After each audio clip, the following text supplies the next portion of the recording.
الله ربي والإسلام ديني ومحمدا رسول الله. Baik, terima kasih. Assalamualaikum warahmatullahi wabarakatuh. Waalaikumsalam warahmatullahi wabarakatuh. Sebelumnya izinkan saya mengungkapkan rasa terima kasih saya, rasa syukur. Sebetulnya kata-kata di kamus itu sudah habis untuk mengungkapkan perasaan.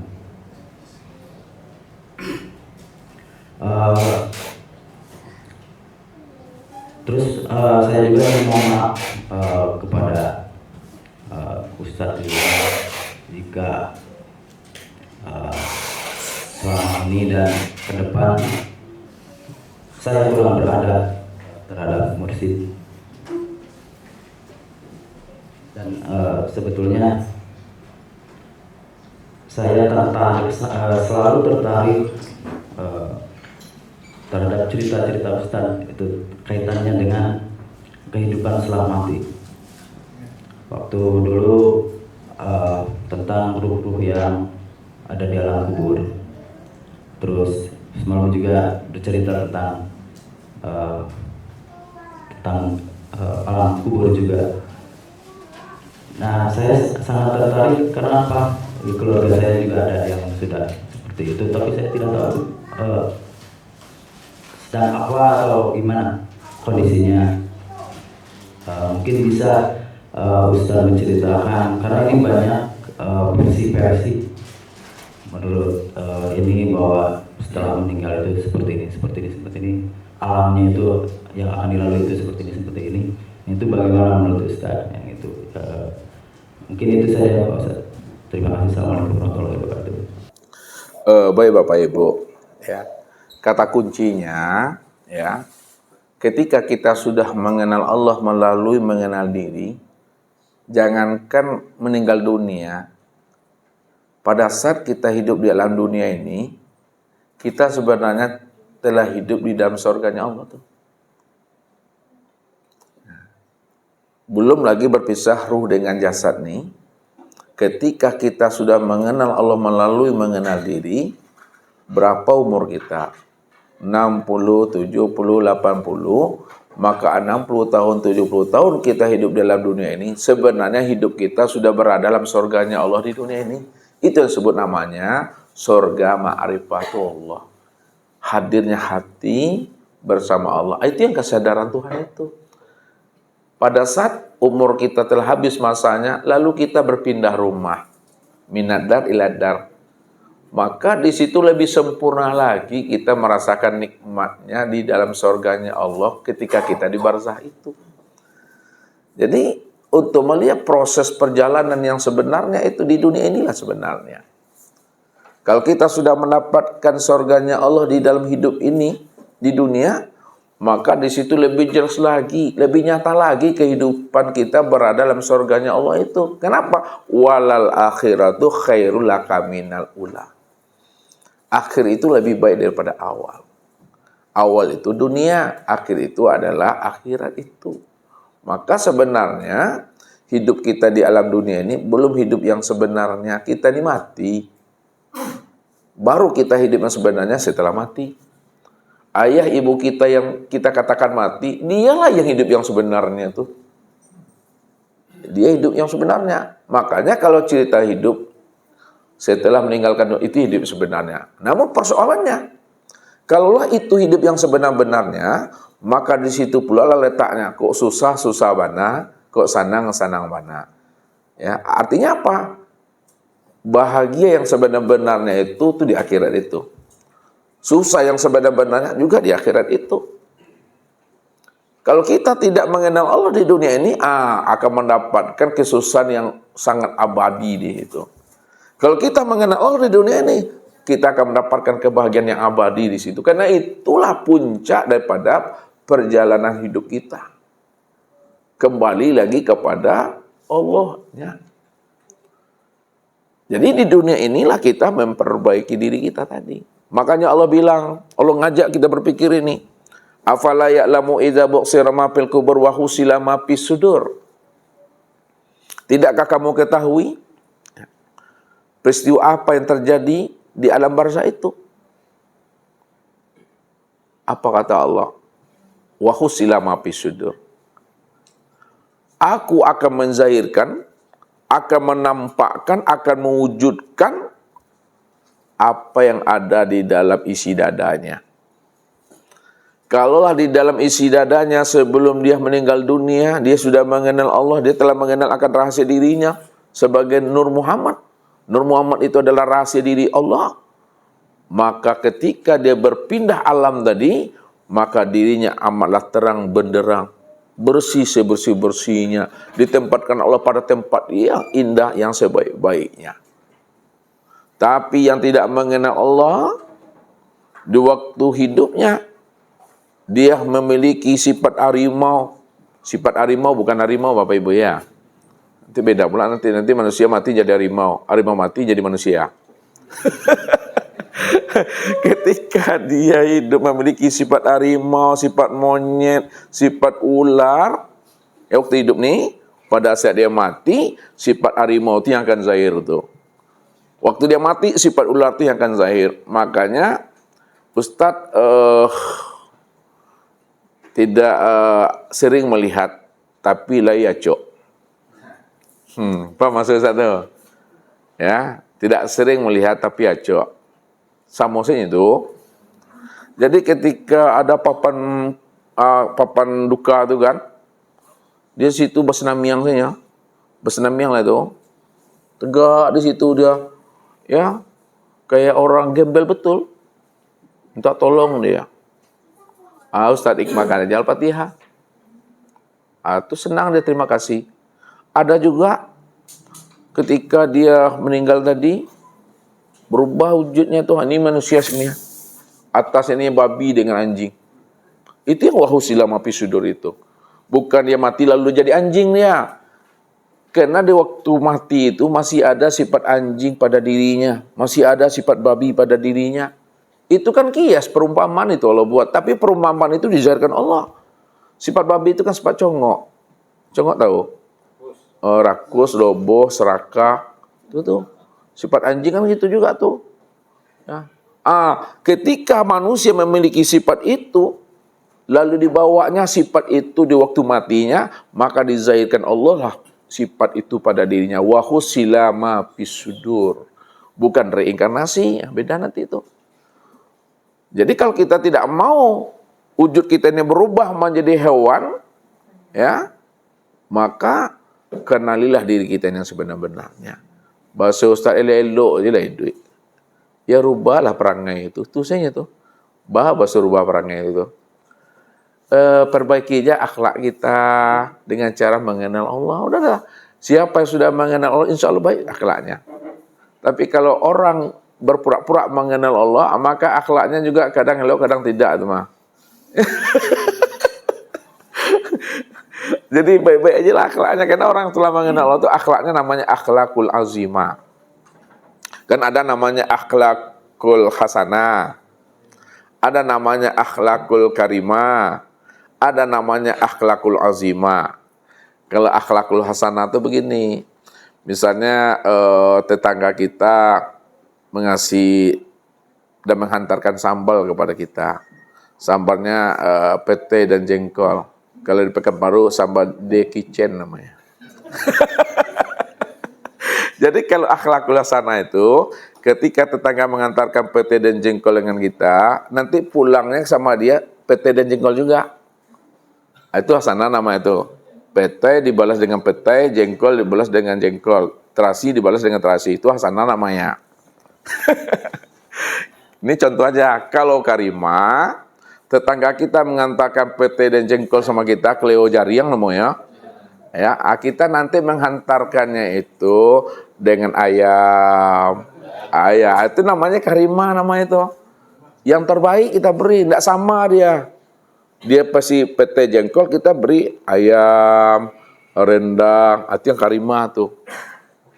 Kalau yang azimah itu, ya, dia ngasih pete jengkol dengan kita kita memberikannya itu tidak ada bermain akal pikir dia. Itulah nyatanya perbuatan Allah. Ya, mau jengkol dikasih, mau ayam dikasih, mau lebih dikasih itulah yang terbaik. Kenapa? Karena dia mampu memandang Allahnya dari Allah, bagi Allah, dan untuk Allah. Kalau udah terpandang Allahnya, pasti yang terbaik pada di Tuhan itu. Tak mungkin dikasih jengkol. Kita aja tak suka jengkol tuh kasih orang jengkol.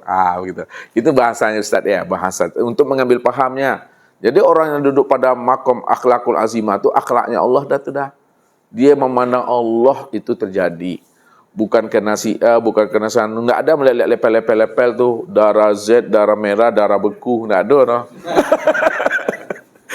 Semuanya tuh pandangnya Allah saja di situ. Siapa yang terpandang Allah pada anak istri, suami dan menantunya pasti baik itu. Tidak ada kata kucing dan ayam itu. Itu akhlaknya itu.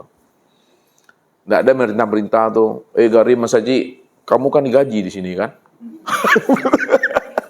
Kalau nampak sama kita, ambil sama kita. Itulah amal kita tuh yang ikhlas tuh.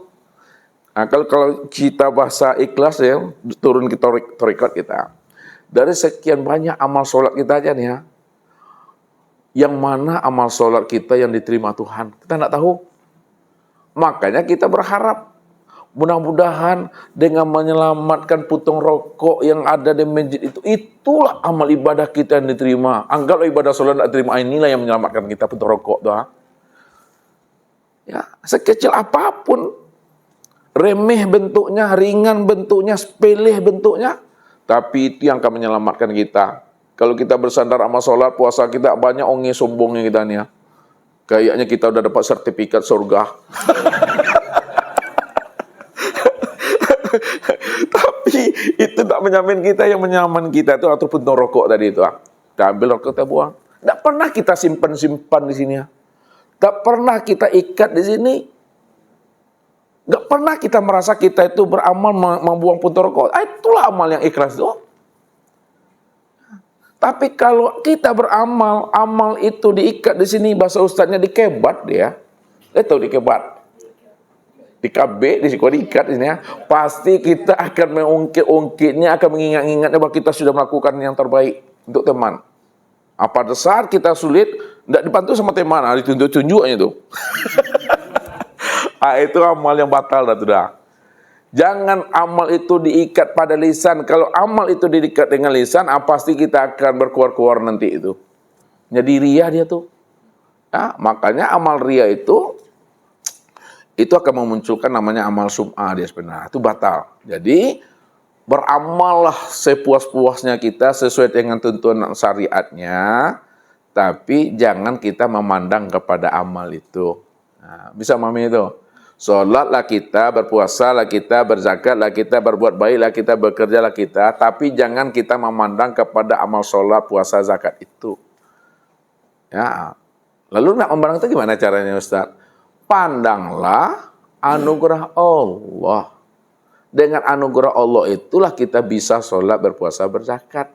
Makanya ketika kita mampu memandang anugerah Allah yang Allah titipkan kepada kita, disitulah letaknya. Tak ada sebesar zarah yang bisa kita sombongkan amal kita dengan sahabat-sahabat kita. Tidak ada yang mau kita bandingkan amal kita dengan amal kawan kita. Apa sebabnya? Karena sebesar zarah amal yang terbit dari diri kita, itu adalah bentuk karunia dan anugerah Allah kepada kita. Maksudnya, jikalau sebesar zarah amal kebaikan yang keluar dari diri kita itu karena anugerah Allah, karena karunia Allah kepada kita, maka disitulah letaknya tak ada yang mesti kita sombongkan ya kepada manusia, apalagi di hadapan Allah. Semuanya itu datang daripada Allah. Kul kullu min indillah. Kamu beramal itu kena aku tuh. Kamu bisa sholat itu kena aku tuh, Tuhan. Kalau kamu beramal dan sholat itu kena aku, lalu apa yang kamu sombongkan kepada aku? Belum kamu beramal, aku udah tahu. Kenapa? Kamu beramal itu kena aku, Tuhan. Tapi kalau lupa kita memandang Allah, yang terpandang adalah diri kita, yang terpandang adalah kemampuan kita, di situ kita sombong tuh. Ya. Selalu kita banding-bandingkan amal kita dengan amal kawan kita. Ini akan merusak dia. Jadi ikhlas itu betul-betul tidak terpandang lagi diri kita yang merasa diri kita nih yang beramal. Atau yang ikhlas, yang terpandang hanya Allah saja. Allah itulah yang beramal yang sebenar-benarnya. Wa ni'buduni hadza siratal mustaqim. Aku yang menyembah dan memuji akan diriku sendiri. Inilah jalan yang hak. Tidak ada yang lain lagi di situ.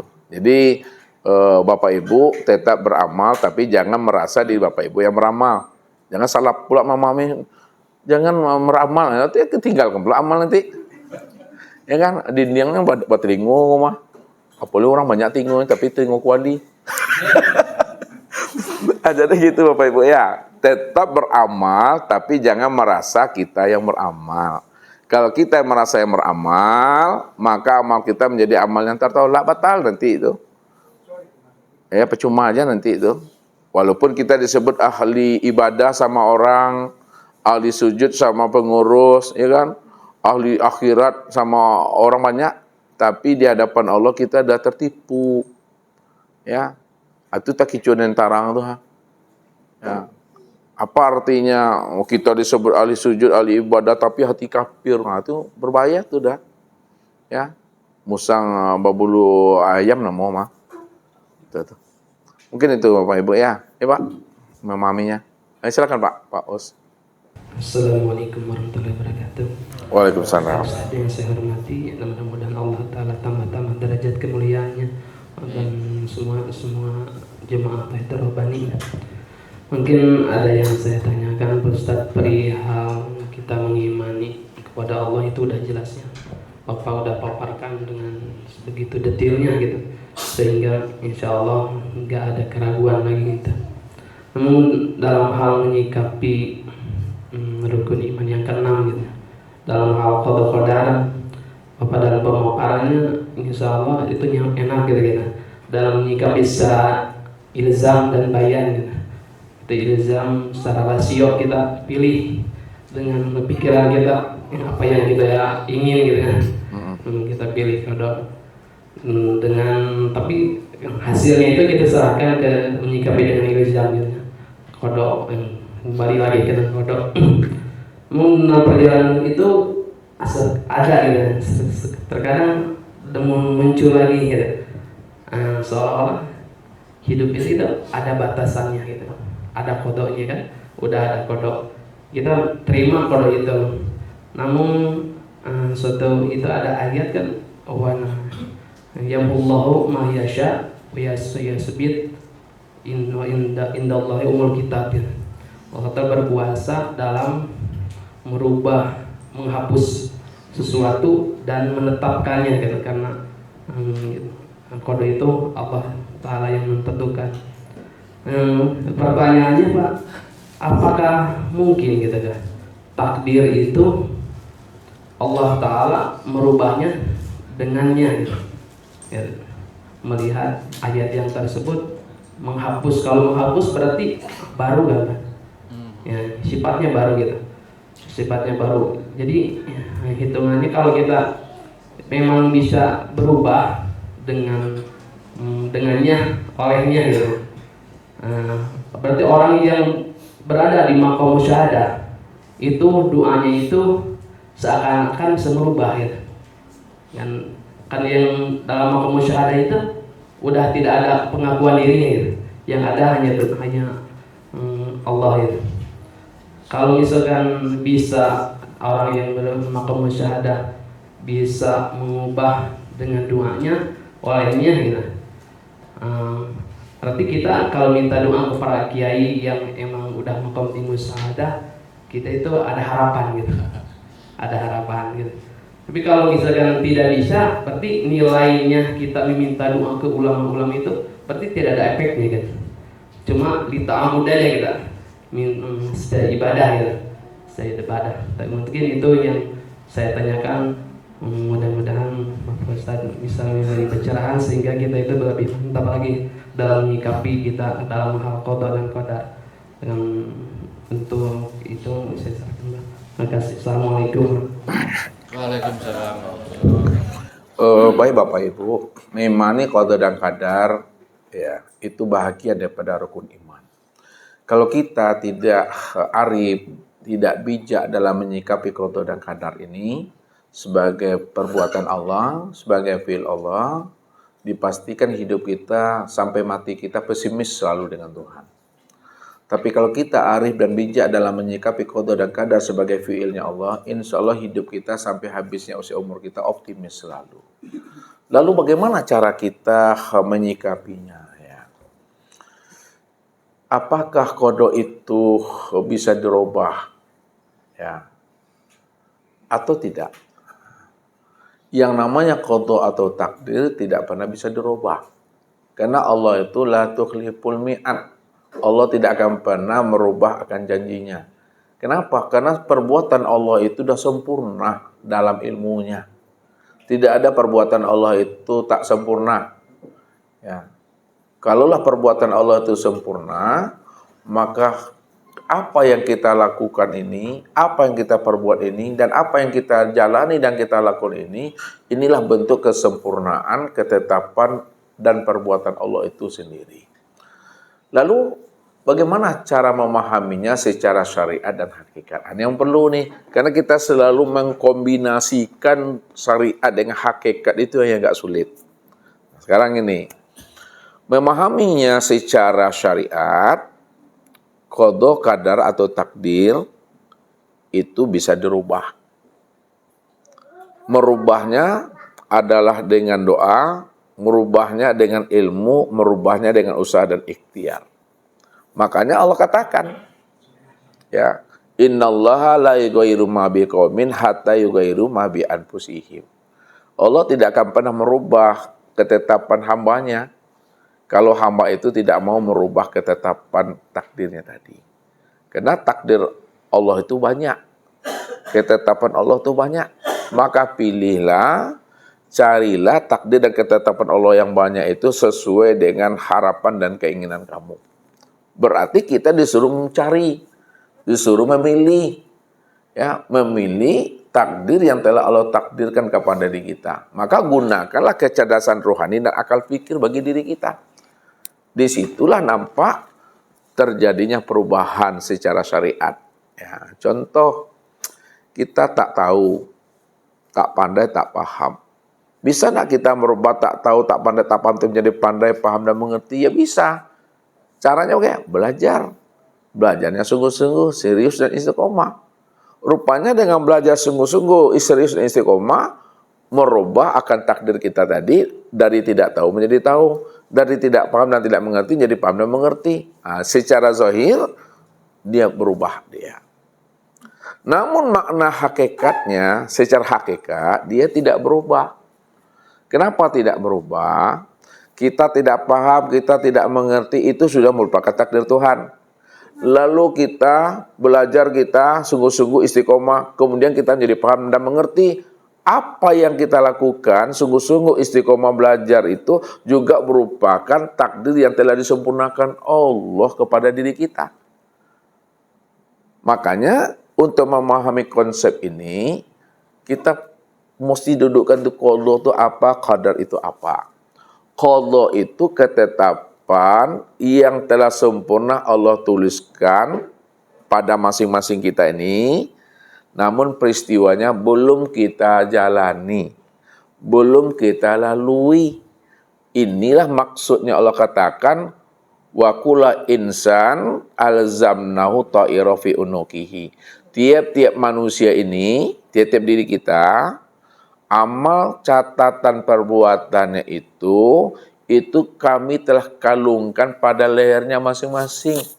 Itu maknanya, apapun peristiwa yang terjadi pada diri kita itu adalah peristiwa yang telah disempurna Allah tuliskan pada diri kita, dan catatan amal itu sudah diletakkan pada leher ini.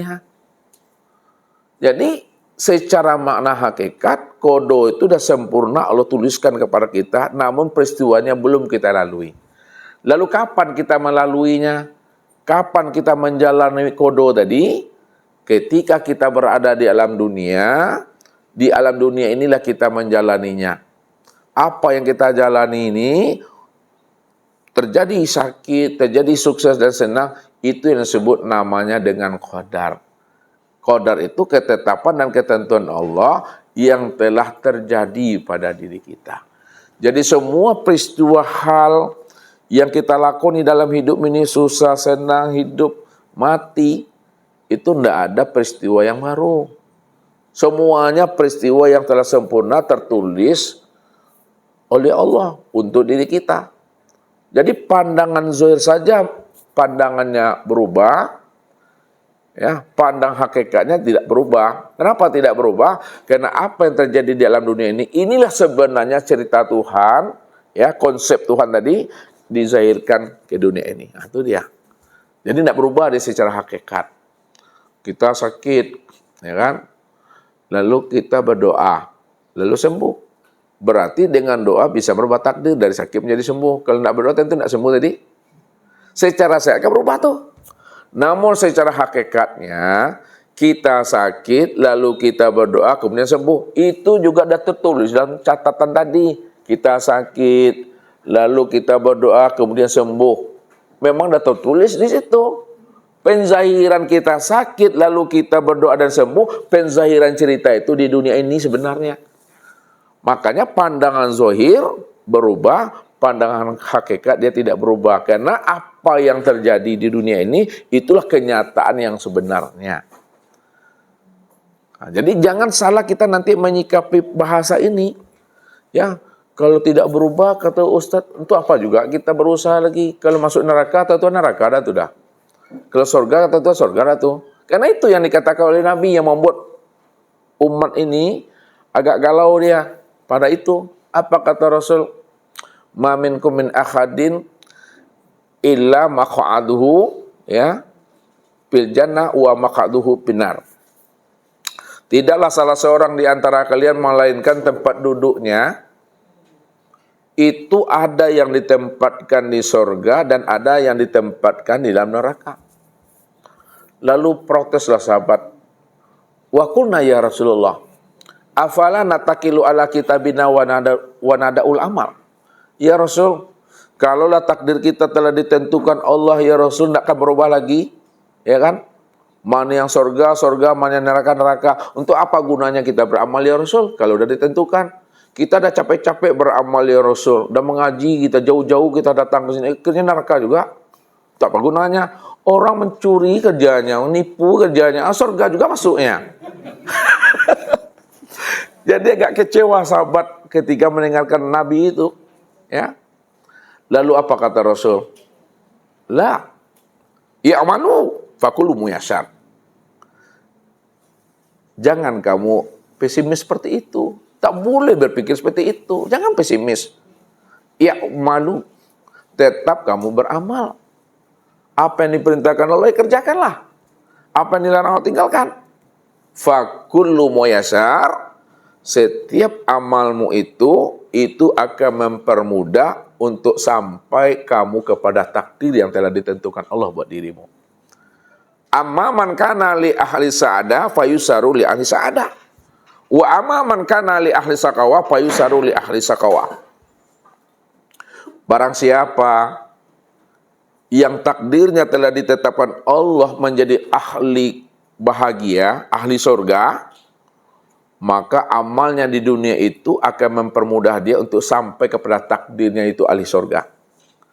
Dan barang siapa yang telah ditetapkan Allah takdirnya menjadi ahli sengsara, ahli neraka, maka di dunia ini amalnya pasti akan mempercepat dia untuk sampai kepada takdirnya neraka tadi itu. Inilah yang dikatakan yang zahir menunjukkan yang batin. Maksudnya kalau dia memang ahli surga di dunia ini udah nampak kebaikan-kebaikannya bermakrifat. Kalau bahasa Minangnya Pak Us, kok gadangnya kan menjadi mencit yang dari ketek lah nampak iku tuh. Kapo lah bahasa itu. Kok yo gadang kan menjadi manci. Aku bahasa Minang itu terjemahkan sama si Tesa tuh. Kok yo gadang kan menjadi manci ya. Dari ketek lah nampak iku tuh.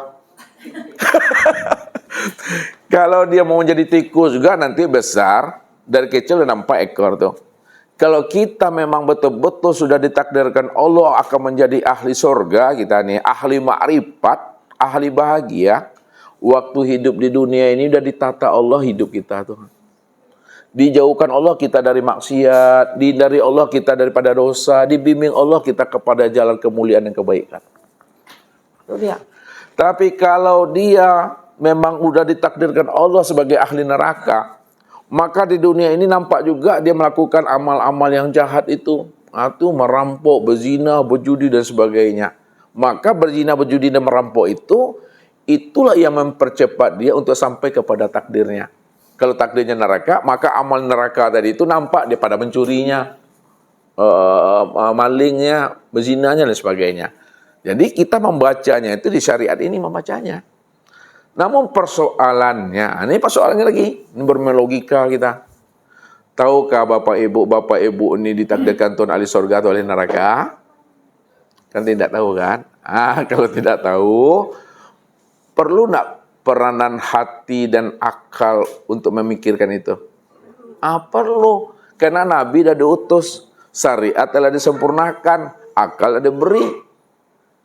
Ya, surga ini tempat kebaikan, neraka ini tempat kejelekan. Jadi jangan dipandang neraka itu tempat onde-onde, ngongol, lamang tapai.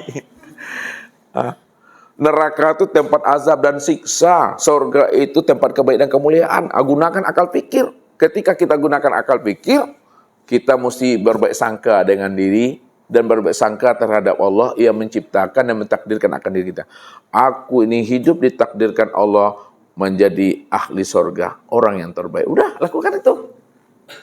Makanya Allah bilang, fa iza azamta fatawakkal 'ala Allah. Apabila ikhtiar dan azam sudah kuat, kamu sudah mengatakan kamu ahli surga, buktikanlah bahwa dirimu ahli surga. Beramallah kamu. Karena orang ahli surga itu dia beramal, kerjanya baik.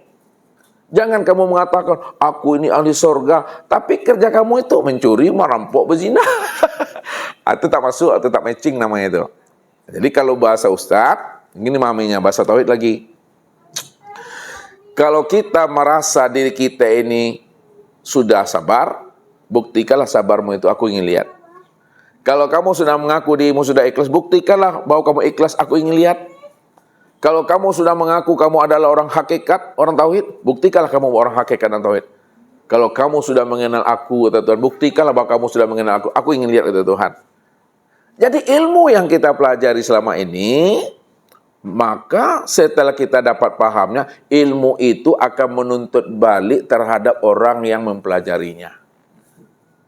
Kalau kita belajar ilmu syariat, thariqat, hakikat dan ma'rifat, maka ilmu syariat itu akan menuntut kita. Buktikanlah syariatmu karena kamu udah belajar. Buktikanlah thariqatmu karena kamu udah belajar. Buktikan hakikat ma'rifatmu kamu udah belajar. Itu menuntut dia di situ. Jadi maksudnya, kalau kita sudah menanamkan itikad yang baik pada diri, aku ini dijadikan Allah, ditakdirkan Allah menjadi ahli surga, ahli ma'rifat, tinggal menjalani dan membuktikan bahwa kita ini ahli surga dan ahli ma'rifat. Begitu aja. Maka tetap kita berhusnuzon kepada diri. Apa sebabnya berhusnuzon kepada diri? Karena Nabi bukakan rahasianya. Fa innal malaikatu yu'ammanuna ma taqulun.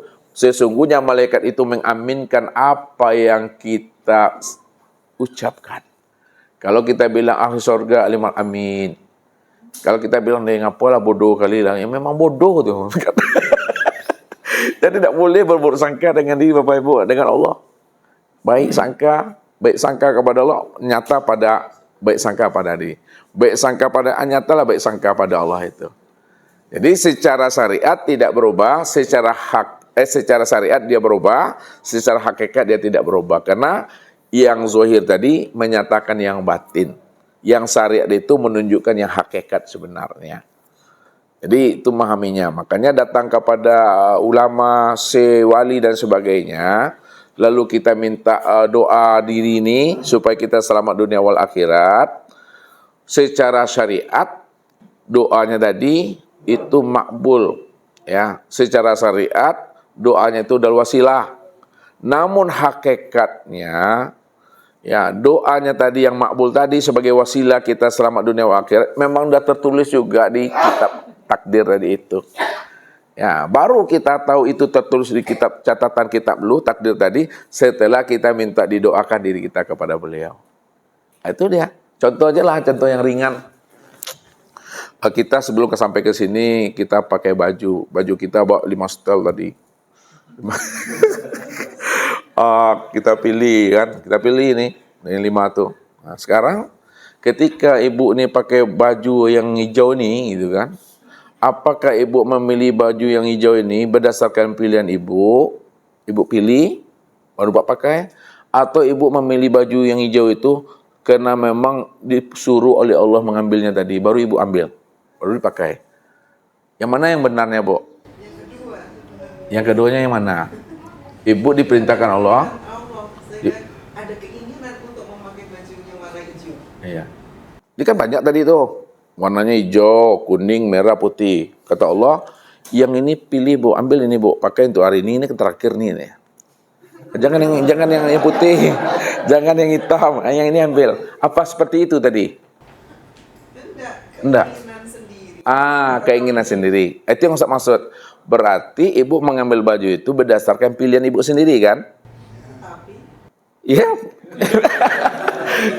Secara syariatnya, ibu memakai baju itu berdasarkan pilihan ibu sendiri. Kan baju itu banyak dari warnanya, hitam itu tuh, ambil ibu nih. Itu berdasarkan pilihan secara ilmu syariat. Secara hakikat, pilihan ibu itu, itulah sebenarnya nyatanya pilihan Allah. Baru kita tahu itu nyatanya pilihan Allah setelah baju itu ibu pakai. Artinya nyatanya pilihan Allah. Kalau belum dipakai, belum itu. Allahu Rabbi wal Islamu dini wa Muhammadan Rasulullah.